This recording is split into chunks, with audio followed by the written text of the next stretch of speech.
ஒன்று தெசலோனிக்கேயர் புஸ்தகம் 5ஆம் அதிகாரம் 23ஆம் வசனத்தை நாம் இன்று சாட்சியாக வார்த்தையாக நாம் எடுத்துக்கொள்ளப் போகிறோம். தொடர்ந்து பல நாட்களாக ஆவியில் தேவனை தேடுவது என்ற ஒரு மாபெரும் ரகசியத்தை இணையதளம் வழியாக பேசிக்கொண்டு இருக்கிறேன். கர்த்தருக்கு ஸ்தோத்திரம். ஓகே, ஆகவே இது மிக முக்கியமான ஒரு செய்தி, ஆவியில் தேவனை தேடுவது. ஸ்தோத்திரம். நேற்று நம்ம பார்த்திருப்போம் எப்படி தேவனை தேடுவது என்று சொல்லி. மனிதனுக்கு 3 ஆள்கை இருக்கிறது. அந்த ஆள்கை எப்படி செயல்படுகிறது நேற்று செய்தியில் உங்களுக்கு தெளிவாக நான் சொன்னேன். கர்த்தருக்கு ஸ்தோத்திரம். அப்படி தானே?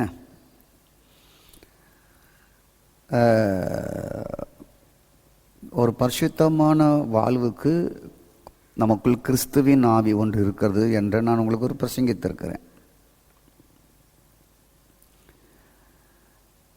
பரிசுத்த தேவனோடு கலந்து இணைவதே பரிசுத்தமான வாழ்க்கை உண்டாக்குறது என்ற ஒரு சப்ஜெக்ட் உங்களுக்கு நான் பேசியிருக்கிறேன். தேவனை சேவிக்க, ஆராதிக்க, ஜெபிக்க தேவையானது ஒன்று, அது கடவுள் மனிதனுக்கு கொடுக்கப்பட்ட ஆவி என்பதையும் உங்களுக்கு நான் போதித்து விட்டேன். தேவனை தொழுது கொள்ள தேவையானது என்ன என்ற ஒரு தலைப்பில் உங்களுக்கு நான் பேசியிருக்கிறேன். எருசலேமிலும் அல்ல, சமாரியாவிலும் அல்ல, எந்த புண்ணிய ஸ்தலத்திலையும் அல்ல, ஆவினால் தேடுவதே உண்மையாய் தேடுதல் என்பதையும் உங்களுக்கு நான் சொல்லியிருக்கிறேன். இந்த மலையில் அல்ல, எருசலேமிலும் அல்ல. யூதர்களுக்கு எருசலேமில் தான் கடவுள் இருக்கிறார் என்ற ஒரு எண்ணம் இருந்தது. அது இல்லை என்று ஆண்டவர் சொன்னதையும் உங்களுக்கு சொல்லியிருக்கிறேன். தேவனை தேடுவது ஒரு கட்டிடத்தை, இடத்தை சார்ந்ததா அல்லது மனித ஆவியை சார்ந்ததா என்பதையும் பிரசங்கித்திருக்கிறேன். பழைய ஏற்பாட்டின் ஆராதனை முறை ஒரு பொருளை சார்ந்தது, இடம் சார்ந்தது, நாட்டை சார்ந்தது, சாலமோன் கட்டின ஆலயத்தை சார்ந்தது, ஆசரிப்பு கூடாரத்தை சார்ந்தது. அது புதிய ஏற்பாட்டில் இல்லை, அது முடிந்து போய்விட்டது. புதிய ஏற்பாட்டிலே நிக்கோதேமு, அடுத்தபடியாக சமாரியா அம்மாவிடம் இயேசு சொல்லும் பொழுது ஆவினால் தேடுவது என்பதை மட்டும்தான் சொன்னார். அப்போ பழைய ஏற்பாட்டு முறை அத்தனையும் ஒளிந்தது ஆராதனையில். அதையும் நான் உங்களுக்கு சொன்னேன். இன்னைக்கு என்னன்னா, ஆவி இல்லை என்றால் தேவனும் இல்லை என்ற ஒரு புது தலைப்பை ஒரு 30 நிமிஷம் பார்க்க போகிறோம். ஓகே. கண் எதற்கு படைக்கப்பட்டிருக்கு? கண் பார்ப்பதற்கு படைக்கப்பட்டிருக்கு. சரி, கண் இல்லாட்டா பிரச்சனையே இல்லை. கண் இருப்பதனால தான் நம்முடைய கண்கள் பல பொருள் மீது நோக்குகிறது, பார்க்கிறது. கண் இருப்பதனால்தான் அதை பார்த்து விரும்புகிறது. கண் இருப்பதனால்தான் ஒன்றை அடைவதற்கு அது செயல்படுகிறது. கண் இருப்பதனால்தான் நாம் இந்த உலகத்தில் எல்லா காரியத்தையும் செய்ய முடிகிறது. கண்ணே இல்லாட்டா டேஞ்சர். கண் இல்லாதனால தான் மலைகளும் மரங்களும் அப்படியே நிற்கிது. அட எதிரில் வர வண்டியை பார்த்தா கொஞ்சம் ஒதுங்கி போயிடும். அதுக்கு கண்ணு கிடையாது. கண் இருக்கிற மிருக ஜீவன்களும் மனித இனமும் ஓரமாக ஒதுங்கி போகும் பிரச்சனை வரும்பொழுது. சரி, காது எதுக்கு படைக்கப்பட்டு இருக்கிறது? காது கேட்பதற்கு. காதே இல்லாட்டா பிரச்சனையே இல்லை. செவடங்காதில் சங்கோதனம் மாதிரி நம்ம போயிட்டே இருக்கலாம். அப்போ மனிதனுக்கு காது ஒன்று கொடுக்கப்பட்டு இருக்கிறது. இந்த காது ஒன்று இல்லாவிட்டால் யார் பேசுவதையும் கேட்பதற்கு நமக்கு வாய்ப்பே உண்டாயிருக்காது. எதை திட்டினாலும் நாம் அதை பொருட்படுத்த வேண்டிய அவசியமே இல்லை. அதுக்காக தான் நமக்கு காது ஒன்பது இருக்குது, கேட்பதற்கு. கால்கள் எதற்கு இருக்கிறது? கால்கள் நடப்பதற்கு இருக்கு. அவைதான் இந்த கால்கள் நம்மை பல இடங்களுக்கு நம்மளை நடத்தி செல்லுகிறது. கால் ஒன்று இல்லாவிட்டால் நாம் அங்கு இங்கும் செல்ல முடியாது. சில பிரச்சனைகளிலும் மாட்டாமல் நாம் அமைதியாக ஒரு இடத்தில் இருந்திருப்போம். அதுதான் கால்கள் கொடுக்கப்பட்ட நோக்கம். வாய் எதற்கு இருக்கிறது? வாய் பேசுவதற்கு. அதுதான் பெரிய துன்பத்தையே மனிதனுக்கு கொடுக்கிறது. பேசி பேசி மனிதன் கெடுவதற்கும் அழிவதற்கும் காரணம் வாயும் ஒரு காரணமாக இருக்கிறது. பெரிய கப்பலை கூட நிறுத்திவிடலாம், வாயை அடக்க ஒரு மனுஷனாலும் கூடாது என்று யாக்கோபு சொல்லுகிறார். வாய் மிக முக்கியமான ஒன்று. ஆகவே வாய் பேசுவதற்கு கொடுக்கப்பட்டிருக்கிறது. வயிறு எதற்கு கொடுக்கப்பட்டிருக்கிறது? சிறுகுடல் எதற்கு கொடுக்கப்பட்டிருக்கிறது? பெருங்குடல் எதற்கு கொடுக்கப்பட்டிருக்கு? சாப்பிடுவதற்கு தேவையான உணவு சாப்பிடுங்க. அது இல்லாட்டா நாட்டில் பஞ்சமே இல்லை. உழைக்க வேண்டிய அவசியம் இல்லை, விவசாயம் பண்ண வேண்டிய அவசியம் இல்லை, சமைக்க வேண்டிய அவசியம் இல்லை. இந்த உணவுனால் இருக்கிற குடும்ப பிரச்சனையே கொஞ்சம் தீர்ந்துடும், நாட்டு பிரச்சனை தீர்ந்துடும். உணவை சேமிக்க வேண்டிய அவசியம் இல்லை, தானியங்களை சேர்த்து வைக்கிற குடோன்கள் தேவையே இல்லை, ரேஷன் என்பதை கடையே தேவையில்லை, ஸ்டோர்ஸ் எதுவுமே தேவையில்லை. அப்போ கண்ணோ காதோ வாயோ மூக்கோ கையோ காலோ வயிறோ வாயோ எதுவோ அதன் தேவைக்காக படைக்கப்பட்டு இருக்கிறது. ஓகே, ஆவி எதற்கு படைக்கப்பட்டிருக்கு? இப்போ நாம் சப்ஜெக்டுக்கு வருகிறோம். ஆவி எதற்கு படைக்கப்பட்டிருக்கு என்றால் தேவனை தேடுவதற்காக படைக்கப்பட்டிருக்கு. அப்போ மதம் என்ன கற்றுக் கொடுக்கிறது என்றால் சரீரத்தில் தேவனை தேடுவது, பார்வையில் தேவனை தேடுவது, உணர்வில் தேவனை தேடுவதை கற்றுக் கொடுத்துருக்கு. அதுதான் கிறிஸ்தவ திருச்சபைகளிலேயும் எல்லா சபைகளிலேயும், அதுக்குரிய சபையாக இருந்தாலுமே அதுலேயுமே இந்த மதம் வழியாக தேடுவது உள்ளே இருக்கிறது. கர்த்தருக்கு ஸ்தோத்திரம். அதை தான் நான் பல செய்திகளில் உங்களுக்கு பேசிக்கொண்டு வருகிறேன். நாம் தேவனை தேடுவது, ஆவியில் தேடுவது என்பதை பல செய்திகள் வழியாக உங்களுக்கு நான் சொல்லிக்கொண்டு வருகிறேன். ஆவி ஒன்று மனிதனுக்கு இல்லாவிட்டால் கடவுளை தேட வேண்டிய அவசியமும் இல்லை. அப்போ மனிதர்கள் கடவுளை எதிலை தேடுகிறார்கள் என்றால் மனதில் தேடுகிறார்கள், உணர்வில் தேடுகிறார்கள், எண்ணங்களில் தேடுகிறார்கள், சிந்தையில் தேடுகிறார்கள்.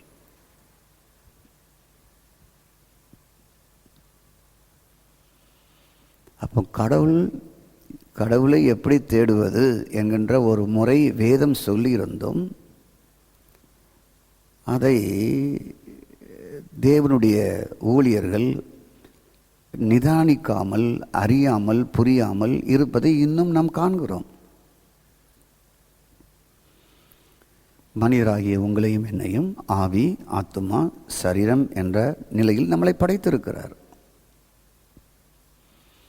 அப்போ கடந்த செய்தியிலுமே சரீரத்தினுடைய ஆளுகை வேற, அது உழைக்க, சம்பாதிக்க,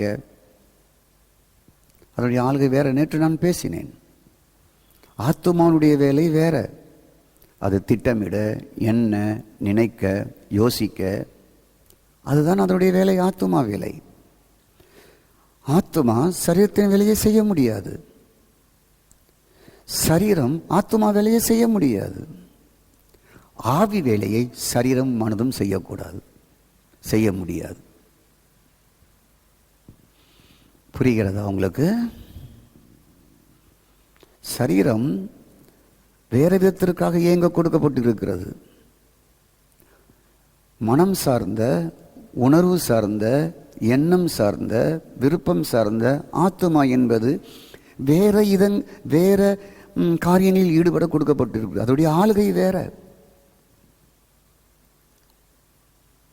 அப்போ ஆவியினுடைய ஆளுகை வேற, ஆவி கொடுக்கப்பட்ட நோக்கம் வேற. ஒவ்வொன்றும் தனித்தனியாக செயல்பட கொடுக்கப்பட்டு இருக்கிறது. வீழ்ச்சி நிமித்தமாய் மனிதன் சரீரத்தில் தேவனை தேட ஆரம்பித்தான். அதை ஆரம்பித்தது முதலில் காயின் தான். அவன் என்ன ஜெபம் பண்ணவான்னு கூப்பிட்டாரா? பலி செலுத்தவான்னு கூப்பிட்டாரா? காணிக்க கொண்டு வான்னு கூப்பிட்டாரா? பலிபீடம் கட்டுன்னு கூப்பிட்டாரா? இல்லவே இல்லை. அண்ணனை பார்த்து தம்பியும் வந்தான். அவங்ககிட்ட என்னை இன்ன விதமாக என்னை தொழுகை செய்யணும், ஆராதிக்கணும், என்னை கும்பிட வரணும், நீ காணிக்கை கொண்டு வா, ஒரு பலிபீடத்தை கேட்டு என்று அவனுக்கு சொல்லவே இல்லை. மனித வீழ்ச்சி தான் இவையெல்லாம் செய்ய ஆரம்பித்தது. கர்த்தருக்கு ஸ்தோத்திரம். நல்லா கவனிங்க. அப்போ மனிதனை ஆவி, ஆத்துமா, சரீரமாக படைத்திருக்கிறார். சரீரத்தினுடைய செயல்பாடு வேற, ஆத்துமாவின் செயல்பாடு வேற, ஆவியின் செயல்பாடு வேற. புரிஞ்சுட்டா உங்களுக்கு? ஸ்தோத்திரம். அப்போ கைகள் செய்ய வேண்டிய வேலை கால் செய்ய முடியாது, கால் செய்ய வேண்டிய வேலை கை செய்ய முடியாது. புரிய வேண்டும். அடுத்தபடியாக மனுஷனுடைய ஆவி கர்த்தர் தந்த தீபமாக இருக்கிறது. நீதிமொழி 20:27 நியூ டிரான்ஸ்லேஷனில் மனித ஆவி யெகோவா கொடுத்தது. அதை நான் வாசிக்கிறேன். கொஞ்சம் கவனமாய் நான் கேட்க வேண்டும், புரிய வேண்டும். ஸ்தோத்திரம். மனித ஆவி யெகோவாவின் விளக்கு. அது அவனுடைய அடிமனதில் இருப்பதை வெட்ட வெளிச்சமாக்கும். யெகோவா கர்த்தர் மனிதனுக்கு ஒரு ஆவியை வைத்திருக்கிறார். பழைய ஏற்பாட்டிலே சொல்லப்பட்டிருக்கு. அது கடவுள் கொடுத்த ஒரு விளக்கு, அணையா விளக்கு.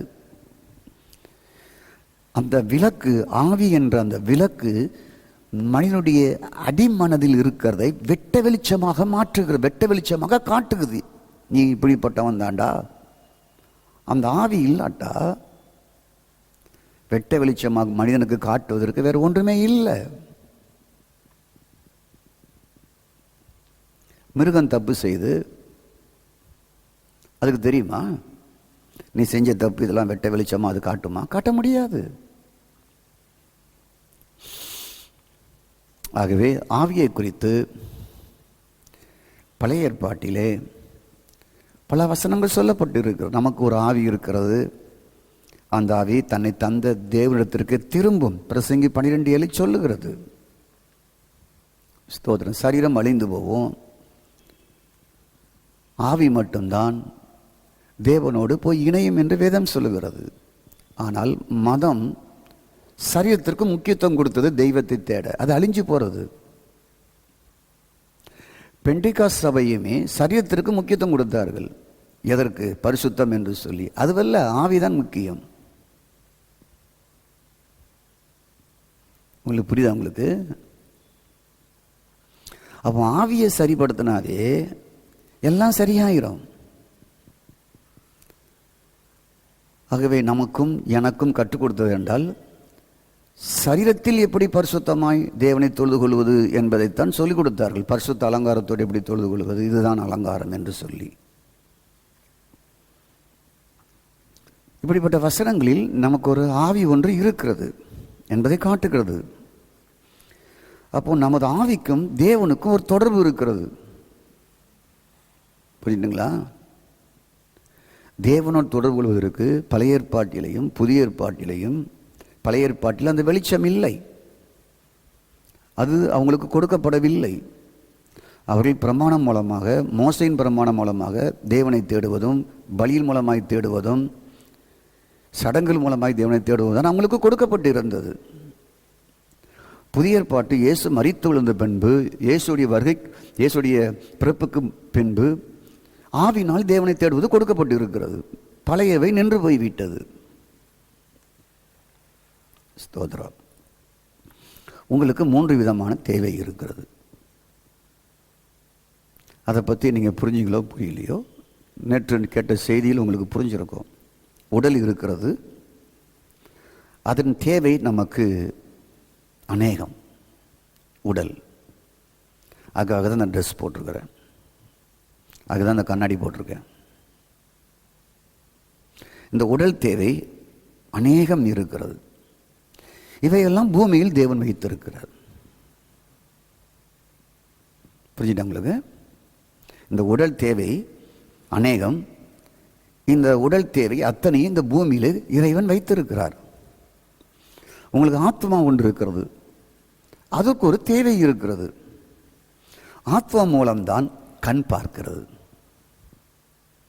காது கேட்கிறது, மூக்கு முகர்கிறது, நாக்கு சுவைக்கிறது, ஸ்தோத்திரம், தோல் உணர்வுகளை அறிகிறது. இந்த ஐம்புலன்களும் இந்த ஆத்மா வழியாகத்தான் செயல்படுகிறது. கர்த்தருக்கு ஸ்தோத்திரம். அப்போ கண் பார்க்கிறது, காது ஒலியின் சத்தத்தை கேட்கிறது, மூக்கு சுவாசிக்கிறது, முகர்கிறது, ஸ்தோத்திரம், வாய் பேசுகிறது, சுவைக்கிறது. நம்முடைய உடலை தொடும்பொழுது உணர்வுகள் உண்டாகிறது. அதுக்குதான் மெய் என்று பொருள் தமிழிலே. அப்போ ஆவியின் மூலம் அதன் தேவையை எப்படி சந்திப்பது?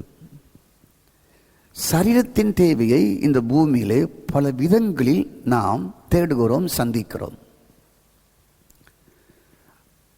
ஆத்துமாவின் தேவையை பல விதங்களில் நாம் தேடி அதை பூர்த்தி செய்கிறோம். ஒன்றை பார்க்கிறோம், பூர்த்தி செய்கிறோம். ஒன்று சுவைக்கிறோம், பூர்த்தி செய்கிறோம். ஒருவரை புகழ நினைக்கிறோம், புகழ்கிறோம். ஒருவரை திட்ட நினைக்கிறோம், திட்டுகிறோம். இதுதான் ஆத்துமானுடைய செயல்பாடு. அதனுடைய தேவை சந்திக்கப்படுகிறது. கிறிஸ்தவத்தில் சொல்லிக் கொடுக்காத ஆயர்களுக்கு புரியாத ஒன்று ஆவி. அதனுடைய தேவையை, பசியை போக்குவது யார்? உங்கள் சரீர தேவையை நீங்கள் சந்திக்கிறீர்கள். விதவிதமாக உடையை உடுக்கிறீர்கள், அதற்கு வாசனை திரவியங்களை பூசுகிறீர்கள், அதற்கு நகைகளை அணிகிறீர்கள், அதற்கு விதவிதமான உணவுகளை கொடுக்கிறீர்கள். சரி, உங்கள் ஆத்துமா தேவை. மனதால் படிக்கிறீர்கள், நல்ல காரியங்களை கற்றுக்கொள்கிறீர்கள், கெட்ட காரியங்களையும் கற்றுக்கொள்கிறீர்கள். இதெல்லாம் ஆத்துமாவை சார்ந்த செயல்பாடுகள். அப்ப இந்த ஆவியின் தேவையை ஒரு மனிதன் ஒரு நாளைக்கு எவ்வளவு நேரம் சந்திக்கிறான்?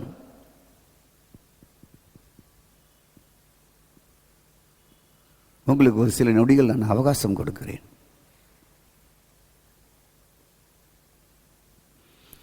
ஆவியின் மூலம்தான் நாம் தேவனை தேட முடியும். இந்த ஆவிக்கு தேவை இருக்கிறது, உடலுக்கு தேவை இருக்கிறது, ஆத்மாவுக்கு தேவை இருக்கிறது. ஸ்தோத்திரம். ஆனால் உங்கள் ஆவிக்கு தேவை இருக்கிறது. அந்த தேவையை நீங்கள் ஒவ்வொரு நாளும் எப்படி ஈடு செய்கிறீர்கள்? அந்த தேவையை எப்படி நிவர்த்தி பண்ணுகிறீர்கள்? அதுதான் எந்த போதகரும் சொல்லிக் கொடுக்காத ஒரு ரகசியம்.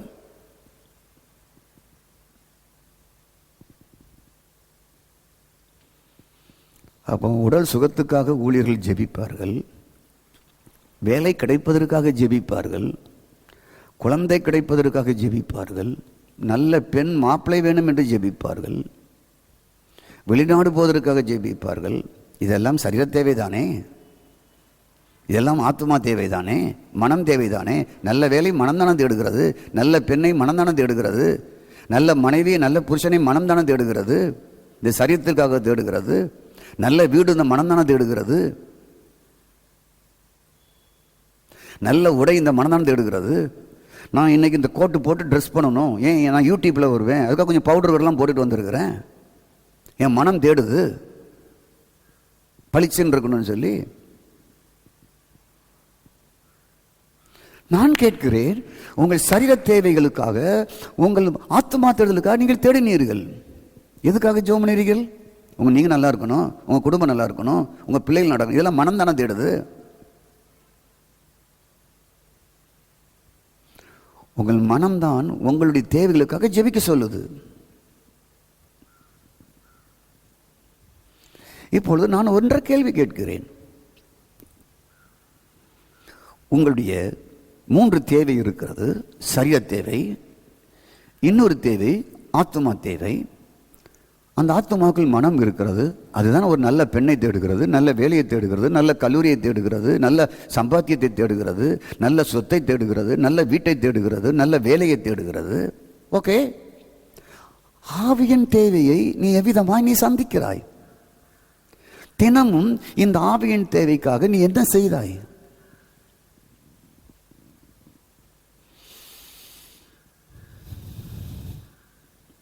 சரீர தேவையும் ஆத்மா தேவையும் பல கோடி, பல ஆயிரம்.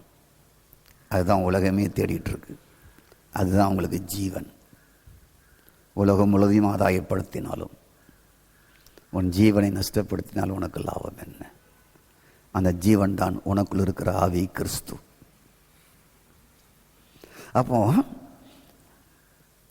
இந்த சரீரத்திற்கும் இந்த ஆத்மாவுக்கும் தினமும் தேவைகளை பூர்த்தி செய்கிறீர்கள். ஆவி வெறுமையாகவே இருக்கிறது.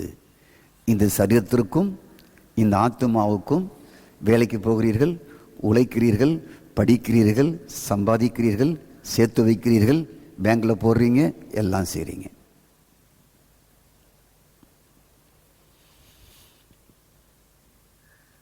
அப்போ ஆவி,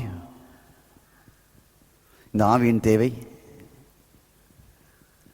இதை தான் திருச்சபை சொல்லிக் கொடுக்கல. இன்னைக்கு உங்களுக்கு 79வது செய்தியா இதை பற்றி பேசுகிறேன். உங்களுக்கு தொடர்ந்து இதில் ஒரு 200 செய்தி இருக்குது. நீங்கள் தொடர்ந்து இரவு 8 மணிக்கு கேட்கலாம். உடலுக்கு 1000 தேவை இருக்கிறது. அதை பூர்த்தி செய்வதற்கு நீங்கள் ஓடுகிறீர்கள். பிள்ளைக்கு நல்ல கல்லூரியை பார்க்க ஓடுகிறீர்கள், நல்ல வரனை பார்க்க ஓடுகிறீர்கள், காலையிலே கடை திறக்க ஓடுகிறீர்கள், உத்தியோகத்திற்கு ஓடுகிறீர்கள், சமைக்க ஓடுகிறீர்கள். இதெல்லாம் உடல் தேவை. அப்போ உடல் தேவைக்காக எல்லா வேலையும் செய்கிறீர்கள், உழைக்கிறீர்கள், சம்பாதிக்கிறீர்கள். இவையெல்லாம் நமக்கு தெரிந்த விஷயம். அப்ப உடலுக்கு தேவை என்ன? வசதி தேவை. வசதி ஏன் தேடுகிறோம்? இந்த உடலுக்காக தேடுகிறோம். நல்ல வீடு ஏன் தேடுகிறோம்? இந்த உடலுக்காக தேடுகிறோம். நல்ல கணவனை ஏன் தேடி வைக்கிறார்கள்? இந்த உடலுக்காக. நல்ல மனைவியை ஏன் தேடி வைக்கிறார்கள்? இந்த உடலுக்காக. நல்ல உடை ஏன் போடுகிறோம்? இந்த உடலுக்காக.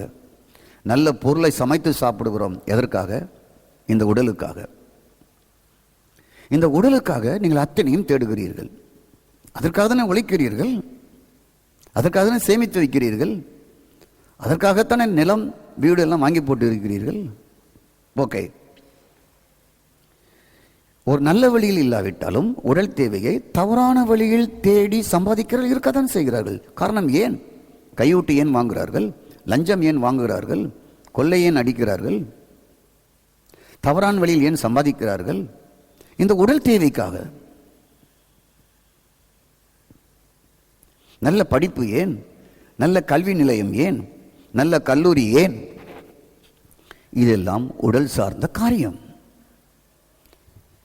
அப்படி இதெல்லாம் நல்லதெல்லாம் கிடைக்கும் பொழுது இந்த உடல் திருப்தி அடைகிறது.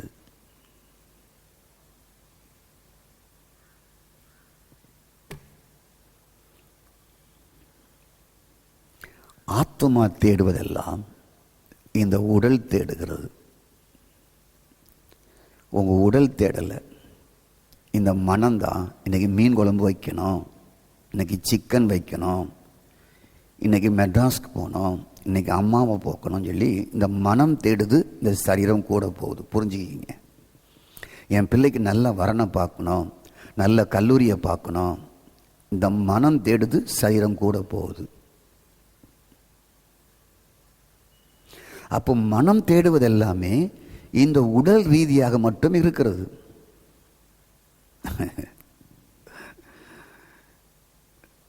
அப்போ மனம் இந்த உடல் ரீதியாக தேடுவதாக இருக்கிறது, உடல் தேவைக்காக தேடுவதாக இருக்கிறது. அது நல்ல தேவையோ கெட்ட தேவையோ அது தேடுகிறது. மனம்தான் தேடுகிறது, சரீரம் தேடவில்லை. சரீரம் இயங்குகிறது மனம் போன போக்கில். அப்போது இந்த மனம் ஒரு திரைப்படத்தை தேடுகிறது, இந்த மனம் ஒரு நாடகத்தை தேடுகிறது, இந்த மனம் பாடல் இசைகளை, எந்த பாடலாக இருந்தாலும் கிறிஸ்தவ பாடலோ சினிமா பாடலோ ராக் பாடலோ எந்த பாடலோ இசையை தேடுகிறது. இந்த மனம் பொழுதுபோக்கை தேடுகிறது, இந்த மனம் இயற்கை ரசிக்க தேடுகிறது, இந்த மனம் நல்ல உடையை வாங்க தேடுகிறது, இந்த மனம் ஸ்தோத்திரமுட விரும்பியதெல்லாம் பெற்றுக்கொள்ள தேடுகிறது. சரியான இன்பம் தவறான இன்பம் எல்லாவற்றையும் தேடுகிறது, மகிழ்ச்சியை தேடுகிறது இந்த மனம். இதுதான் உங்கள் படைப்பு அல்ல.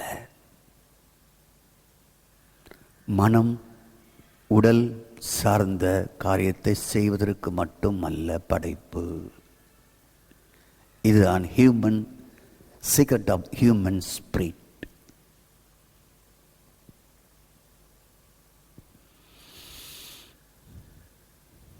அப்போது உங்கள் உடல் தேவையும் அல்லது உங்களுடைய சரீர தேவையும் உங்கள் மனம்தான் காரணம். மனம்தான் உடல் தேவையை தேடுகிறது, உடல் தேடுவதே இல்லை. மனதின் திருப்திக்காக தான் உடல் வழியாக தேடுகிறோம்.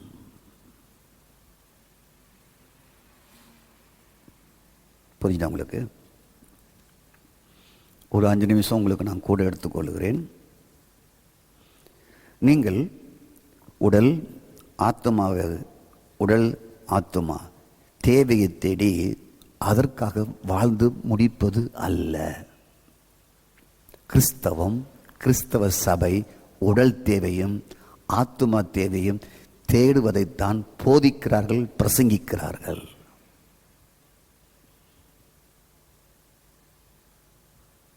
ஏனென்றால் the secret of human spirit, ஆவியின் ரகசியம் இன்னும் திருச்சபைக்கு வெளிப்படவில்லை.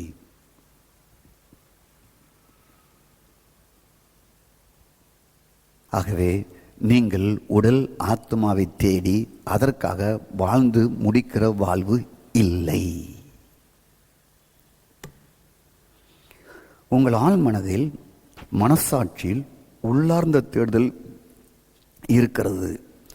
அந்த தேடுதலை கண்டுபிடிப்பது தான் மெய்யான திருப்திகரமான வாழ்வு. அதுதான் ஆவியில் தேவனை தேடுவது. அங்குதான் ஆவி பசி தீர்க்கப்படுகிறது, பசி போக்கப்படுகிறது, திருப்தி அடைகிறது, மகிழ்ச்சி அடைகிறது. அதற்காக தான் உங்களுக்கு ஒரு ஆவி கொடுக்கப்பட்டிருக்கிறது.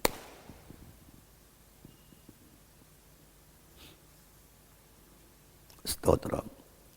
அப்போ உடல் தேவை, வெளிப்புற தேவை, ஆத்மா தேவை அல்லது ஐம்புலன் தேவை, இது மட்டும் வாழ்வு அல்ல.